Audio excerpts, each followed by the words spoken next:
Desde los primitivos pobladores de la estepa hasta los tiempos de Iván el Terrible, la historia de Rusia es tan dilatada como inmenso es su territorio.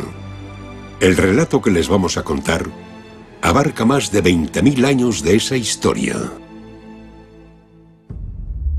Hermitage, tesoros de la arqueología rusa en el Mark. Estamos en San Petersburgo, una ciudad levantada de la nada por los zares para convertirla en la capital de Rusia.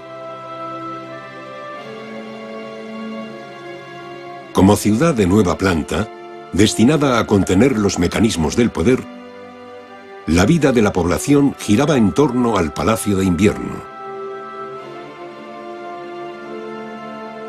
Hoy, este edificio forma parte del primer museo público de Rusia, el Hermitage. En otro tiempo, fue la residencia del zar y albergaba una de las cortes más esplendorosas de Europa.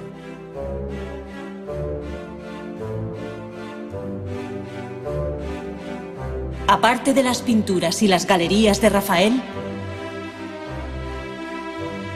mi museo incluye 38.000 libros, 4 salas llenas de volúmenes y grabados, 10.000 esculturas, aproximadamente 10.000 dibujos y una colección de ciencias naturales que llena 2 grandes salas. Catalina era una emperatriz ilustrada. Sus colecciones privadas formaron el embrión de cuanto se expone hoy en el Museo del Hermitage. En la actualidad, el museo recoge más de 3 millones de piezas que van desde la prehistoria hasta el arte moderno. De hecho, se trata de una de las mayores pinacotecas del mundo. Podemos decir que el Hermitage se ha convertido en parte inseparable de la imagen de Rusia.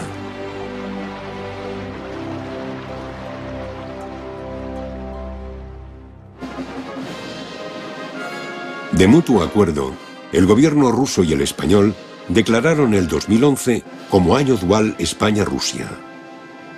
Rusia y España son 2 naciones imprescindibles para poder entender la cultura, la historia y la identidad europea.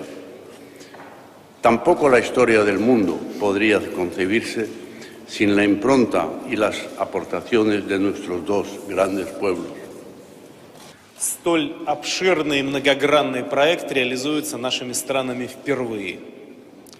И мне очень приятно, что в этой торжественной церемонии принимают участие король Испании Хуан Карлос I и королева София.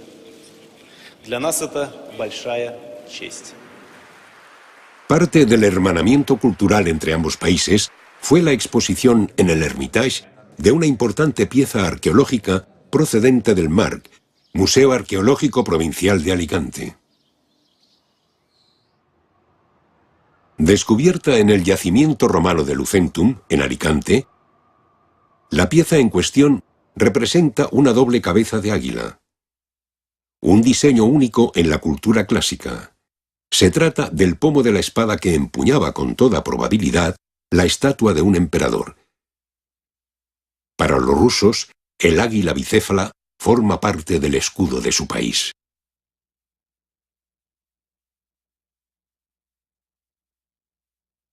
Por su parte, el Mark acoge una de las más completas exposiciones arqueológicas procedentes del Hermitage. Las piezas que la componen invitan a emprender un recorrido por la génesis histórica de Rusia. Археологические коллекции в Эрмитаже разнообразны, обильны и велики, и важны настолько же, насколько наши коллекции живописи, скульптуры или прикладного искусства. Но в России, к сожалению, очень мало специализированных археологических музеев. Как правило, это небольшие музеи в провинциях или университетские музеи.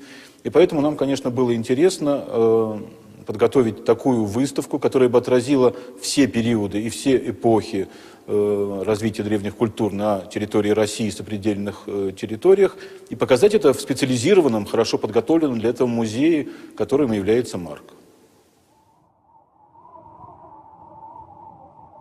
Estamos en la última glaciación. Los hielos polares se han extendido, cubren gran parte de Asia y Europa.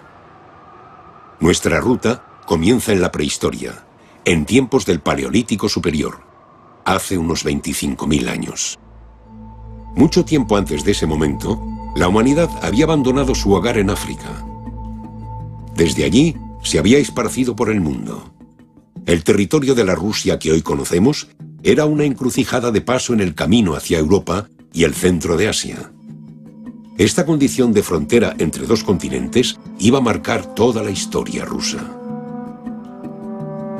Lo que destacaba a esta humanidad de otras anteriores era su capacidad para crear arte. Dejaron huellas de su creatividad por todo el continente europeo. A veces empleaban las paredes de cuevas y abrigos rocosos. En el yacimiento siberiano de Malta, cerca del lago Baikal, se encontraron varias figuras que podían transportarse sin dificultad. Un arte mueble de cuidada elaboración. En las salas del Museo del Hermitage se recogen destacados ejemplares de esta clase de arte. Piezas labradas en hueso, marfil o cuerno. Muchas representando animales propios del último período glaciar, como el mamut. Algunas piezas pudieron emplearse como adorno. Otras tuvieron con toda probabilidad una utilidad ritual.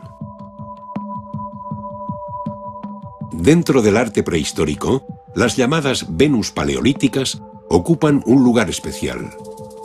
En el yacimiento de Kostenki, los arqueólogos sacaron a la luz varios ejemplos de esta clase de figuras.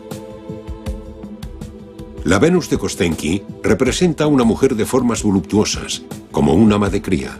Sujeta sus pechos con un adorno bastante parecido a un sostén.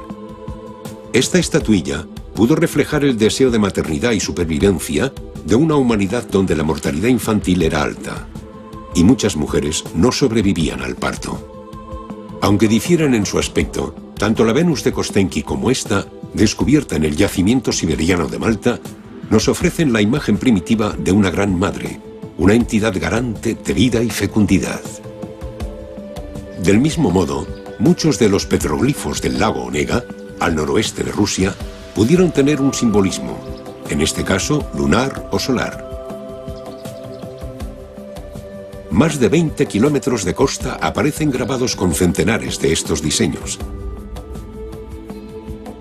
Estos petroglifos son de época neolítica. El neolítico comenzó tras el final de la última glaciación. Los hielos se habían retirado. Hace 8.000 años, los objetos que elaboraba el ser humano se volvieron más complejos. Nacieron los primeros poblados. Se desarrolló la alfarería.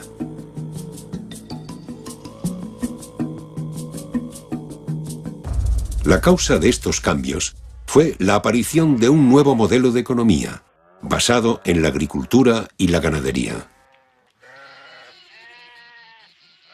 Rusia posee la llanura más grande del mundo. El paisaje más común es la estepa. Extensiones interminables de vegetación baja y hierba. Aquí, la humanidad del Neolítico adoptó el pastoreo trashumante como forma de vida. Tribus primero, y luego poblaciones enteras, recorrieron las inmensidades del Asia Central, conduciendo sus ganados en busca de pastos. Comerciando entre sí, guerreando, el resultado de este magma fue una cultura nómada que con los siglos y el contacto entre los pueblos alcanzó un cierto grado de semejanza.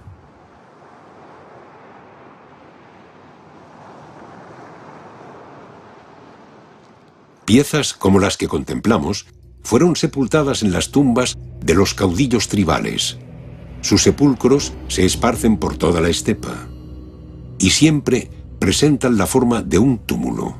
Son los llamados kurgan. Курган – это сложное архитектурное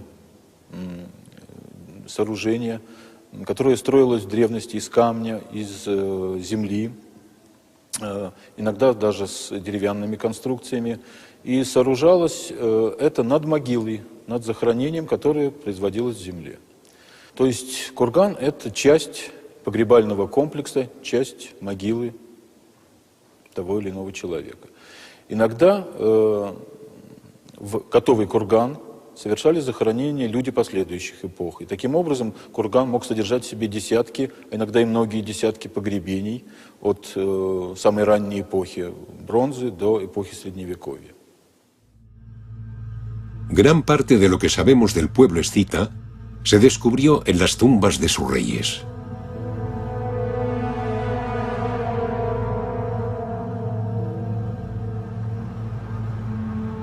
En el siglo VII a.C., los escitas llegaron a la costa norte del Mar Negro.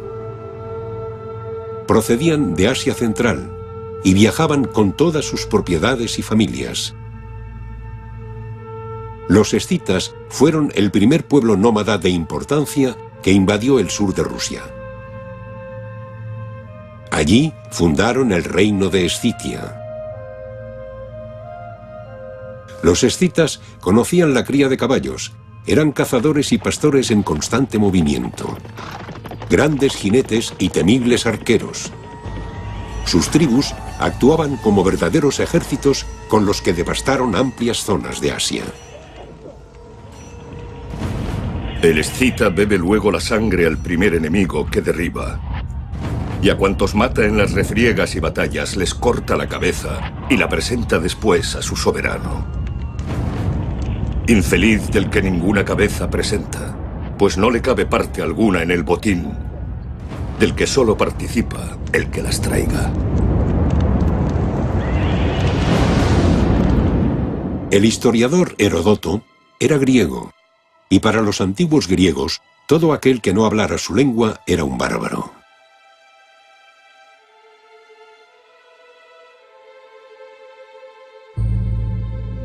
Desde la oscuridad de las tumbas de los reyes escitas, surge una realidad bien distinta de esta imagen brutal.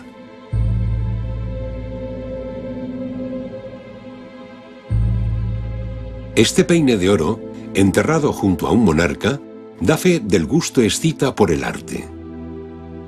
Un arte refinado que encontró su máxima expresión en el trabajo del bronce y los metales preciosos.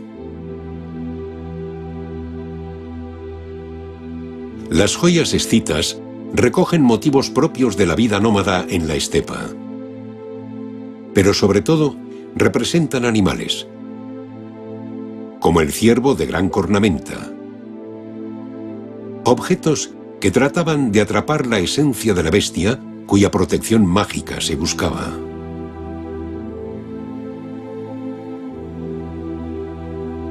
Durante siglos, el oro escita fue un botín muy codiciado, tanto que los zares tuvieron que dictar leyes contra los saqueadores de túmulos.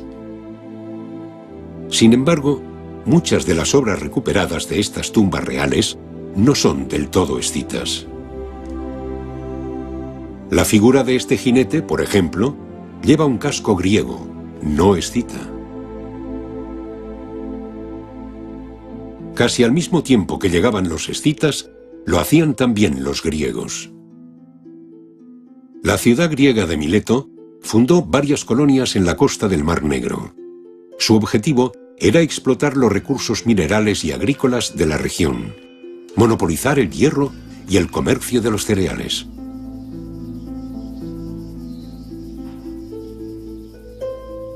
Los griegos siempre se vieron amenazados por sus vecinos escitas, sedientos de botín. Pero del contacto entre ambos pueblos surgió una cultura que vinculaba el mundo mediterráneo con el de las estepas.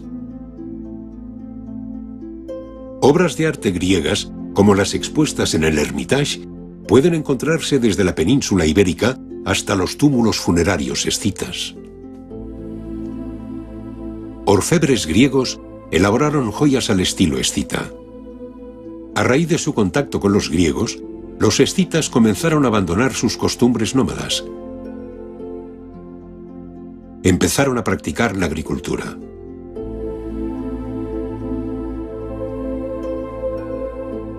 Anacarsis está considerado como uno de los 7 sabios de Grecia.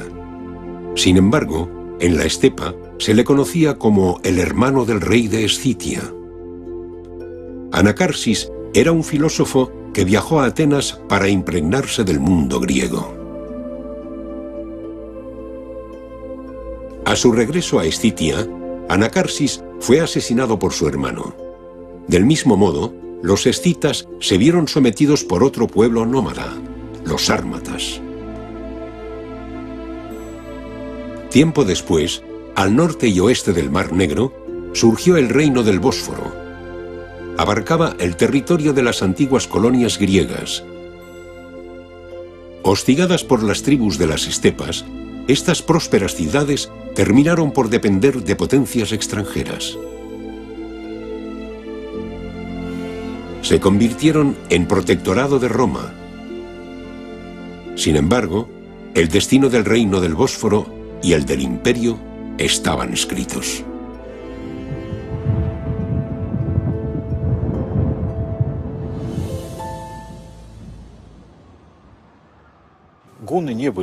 Появление гуннов не было той причиной, которая привела к разрушению Боспорского царства. Хотя во время нашествия гуннов в конце IV века Боспорское царство, конечно, пострадало. Но в конце V века оно просто потеряло свою независимость, попало в сферу влияния Византийской империи и получило статус федерата. Вот. Но в конце VII века, на рубеже VII-VIII веков, Боспорское царство исчезло окончательно под ударами хазаров. La siguiente oleada de invasiones que sacudiría a Europa iba a ser la de los hombres del norte. El monje Néstor, autor de la primera crónica rusa, nos da cuenta de su impacto sobre los eslavos. No hubo ley entre los eslavos, y cada tribu se levantó contra cada tribu. Entonces se dijeron: elijamos a un príncipe que mande sobre nosotros y que juzgue de acuerdo con la costumbre. Así, acudieron más allá de los mares y dijeron a los varegos: nuestra tierra es grande y rica, pero no hay orden en ella. Que vengan a reinar vuestros príncipes sobre nosotros. Los varegos del relato eran un pueblo hermano de los vikingos daneses. Ayudaron a los eslavos a unificar sus tribus. Juntos, varegos y eslavos formaron el pueblo rus, el llamado Estado ruso antiguo. La aristocracia de los rus era varega, pero inmersa en un mundo eslavo, no tardó en verse asimilada por completo. Apenas 40 años después de la llegada de los varegos, sus príncipes tenían nombre eslavo. En un comienzo, los rus adoraban a los dioses de la mitología eslava. Sin embargo, como se puede apreciar en la actualidad, la Rusia de los siglos siguientes iba a ser cristiana. Corría el año 988 y Vladimir gobernaba sobre un cúmulo de tribus belicosas divididas por sus particularidades locales. Para mantener la estabilidad era necesario cohesionarlas, y para conseguirlo, Vladimir recurrió a la religión.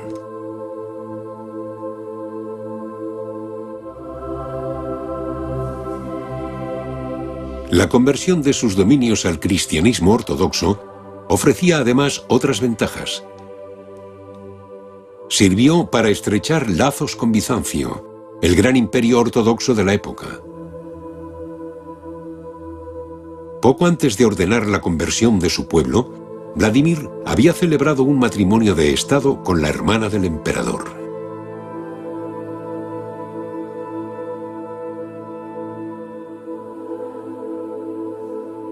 Los iconos son una forma de arte de origen bizantino. Tras la cristianización, el príncipe Vladimir ordenó destruir todos los símbolos paganos. Con el paso del tiempo, los iconos iban a adquirir una personalidad genuinamente rusa. Para los monjes, elaborar un icono es una forma de ejercicio espiritual. Los iconos son paneles donde se representan personajes de la fe ortodoxa y objetos consagrados.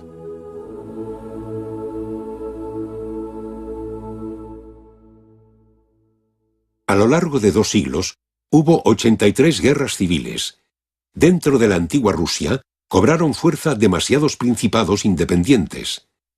En el año 1240, una nueva invasión originada en Oriente, esta vez mongola, arrasó la ciudad de Kiev. Dirigidos por un nieto de Genghis Khan, los mongoles fundaron el estado de la Horda de Oro. Sus dominios se extendían de los ríos Dnieper y Volga hasta el Asia Central. Desde allí sometieron a los príncipes rusos a vasallaje. La localidad de Moscú iba a ser empleada como centro de recaudación de tributos. La ruta de la seda, el imperio bizantino y la invasión mongola dejaron su huella oriental en la cultura rusa. Moscú prosperó hasta convertirse en la capital de un gran ducado. Encabezó una lucha victoriosa contra el dominio mongol y durante el proceso consiguió la hegemonía sobre el resto de principados. La ciudad de Moscú se convirtió en la tercera Roma, la sede de la Iglesia Ortodoxa rusa. Los duques moscovitas se proclamaron príncipes de toda Rusia. En el siglo XVI, Iván IV el Terrible, a cuyo palacio perteneció este suelo, fue el primero de ellos en ser coronado zar. La palabra rusa zar proviene del latín caesar, César para nosotros. Iván sometió a la nobleza, fortaleció el Estado y estableció los fundamentos de una nueva Rusia, un imperio unido bajo el zar y la Iglesia.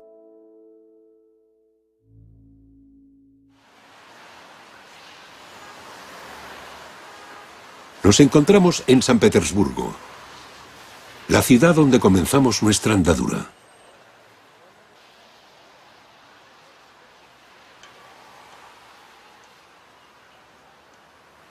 También donde el Museo del Hermitage custodia las piezas arqueológicas que hemos visto.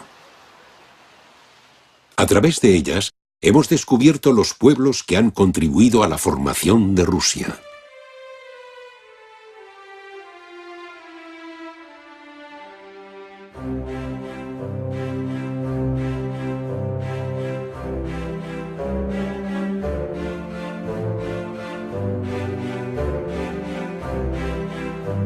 El 5 de febrero de 1852 tuvo lugar la ceremonia de inauguración del Hermitage. Con motivo de ello, se representó una obra de teatro y se dio una recepción a más de 600 personas. Eran los tiempos de los zares.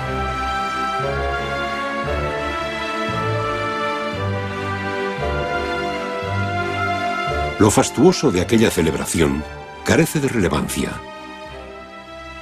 Lo importante de verdad es que desde que el Museo del Hermitage abrió sus puertas, sus colecciones han preservado para el mundo el alma y el corazón de Rusia. Un espíritu que hoy llega hasta nosotros.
podría concebirse sin la impronta y las aportaciones de nuestros dos grandes pueblos.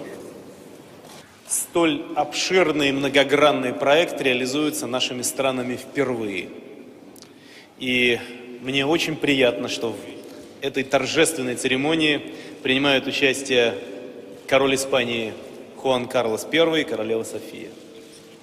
Для нас это большая честь.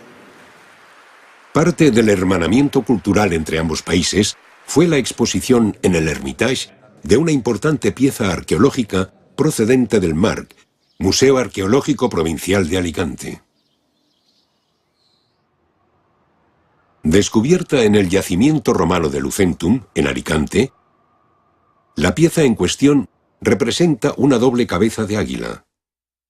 Un diseño único en la cultura clásica. Se trata del pomo de la espada que empuñaba con toda probabilidad la estatua de un emperador. Para los rusos, el águila bicéfala forma parte del escudo de su país.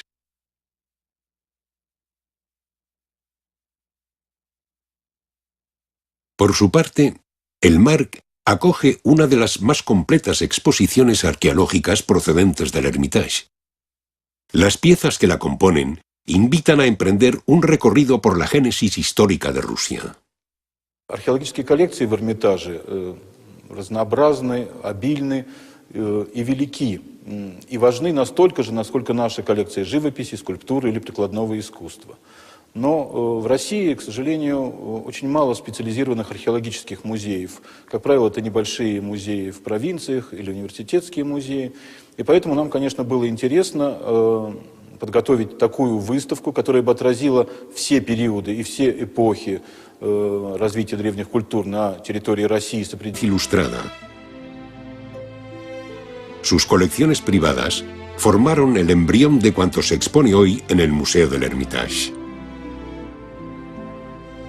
En la actualidad, el museo recoge más de 3 millones de piezas que van desde la prehistoria hasta el arte moderno.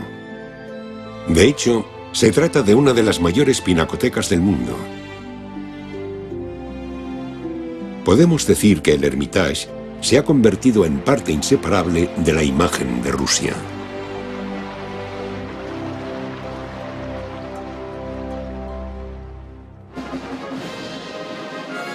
De mutuo acuerdo, el gobierno ruso y el español declararon el 2011 como año dual España-Rusia. Rusia y España son dos naciones imprescindibles para poder entender la cultura, la historia y la identidad europea. Tampoco la historia del mundo.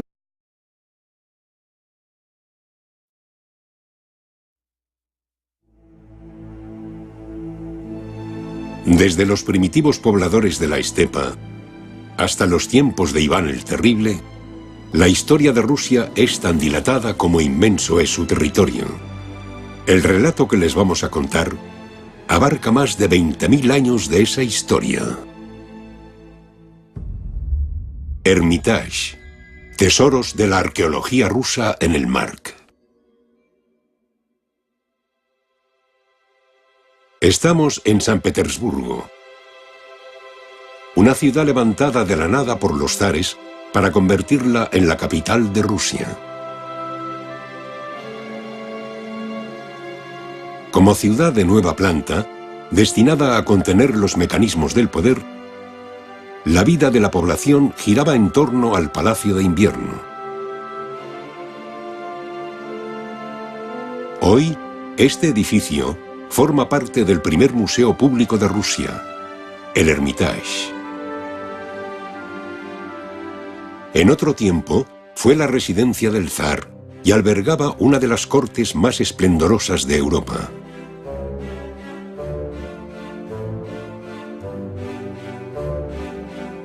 Aparte de las pinturas y las galerías de Rafael, mi museo incluye 38.000 libros,